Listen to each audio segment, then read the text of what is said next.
Isang mainit na usapin ang pagpasa ng divorce bill sa ating bansa sa kasalukuyan. Ayon sa survey ni Estrada, mahigpit ang botohan nito sa Senado. Narito ang aking eksklusibong report. Para kay Estrada, isang batas na may mabuting natukoy na dahilan para ipawalang bisa ang kasal ay isang mas katanggap-tanggap na alternatibo. Binanggit niya ang sarili niyang panukalang batas na inihain noong ika-15 Kongreso na nagtatakda ng ilang indikasyon ng psikolohikal na kakulangan bilang batayan para sa pagdeklara ng kawalang bisa ng kasal. Tulad ni Estrada, si Escudero ay tutol din sa diborsyo at mas pabor sa mas abot-kayang at mas madaling annulment. Si Ejercito naman ay nagsabi na siya ay kasalukuyang nasa proseso ng pagninilay-nilay na binabanggit na ang diborsyo ay isang mahirap na issue. Ilang seismic waves ang naitala sa Bukang Canlaon sa Negros Occidental. Para sa karagdagang balita, narito si Zerapil Valeriza, nagpapatrol. Nakapagtala ang PHIVOLCS ng 37 lindol sa Bulkang Canlaon sa loob lamang ng 24 oras. Sa buletin na issue ng PHIVOLCS, ang mga nabanggit na lindol ay naitala ng ahensya mula alas 12 ng madaling araw Linggo hanggang alas 12 ng madaling araw nitong Lunes, ika-27 ng Mayo. Nagbuga rin ang Canlaon ng 2,300 toneladang asupre noong Linggo, ika-26 ng Mayo, at napansin ang usok na umabot ng 300 metro mula sa paa ng bulkan. Nanatili sa Alert Level 1 ang bulkan at pinapaalalahanan ng mga tao na huwag pumasok sa Permanent Danger Zone na may 4 na kilometrong radius mula sa bulkan.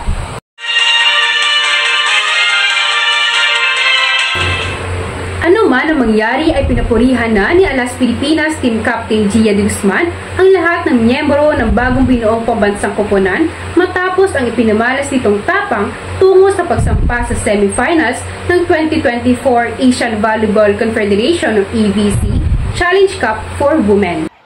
Sasagupain ng Alas Pilipinas Women ang matinding karibal na Kazakhstan sa matira-matibay na laro sa semifinals ngayong alas 7 ng gabi, kung saan itataya nito ang malinis na kartada na 4 na sunod na panalo at pangunguna sa Pool A na naitala nito sa loob ng mahabang panahon.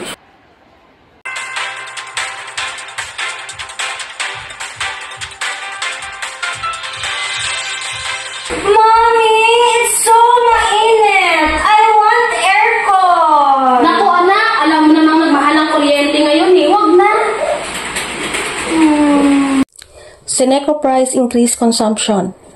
Seneco informs its consumers that only 8% of the total rate for the month goes to Seneco through distribution, supply, and metering. In light of the rate hike experienced with the majority of distribution utilities in Western Visayas, Seneco encourages its consumers to conserve energy to avoid paying high electricity bills. Further, Seneco advises its consumers that in monitoring the monthly electricity usage, consumers should look at their kilowatt-hour consumption and not the bill amount, since it varies depending on the pass-through charges.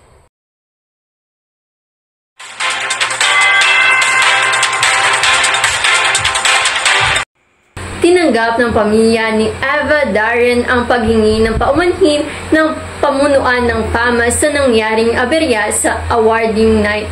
Nangyari ang isyu matapos mapuna ni Divine Valencia ang kawalan ng respeto ng mga bumubuo ng FAMAS sa kapwa niyang veteranang aktres na si Eva Darren.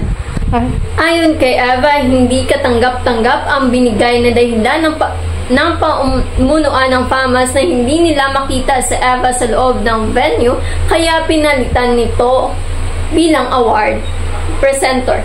Kasama ang veteranong aktor na si Terzo Cruz III, ang pinalit kay Eva ay ang baguhang singer na si Shaina Palad. Sinabi ni Divina ang pwesto ng kanilang mesa ay halos katabi ng stage at may pangalan ang upuan ng lahat ng artistang dumating. Ito ay binatikos ni Divana ang FAMAS dahil nagbayad ang mga umaten para sa kanilang dinner at sa ibang pinarangalan wala namang umano kinalaman sa movie industry. At yan ang mga nagbabagang balita. Maraming salamat at magandang gabi, mga kakampi!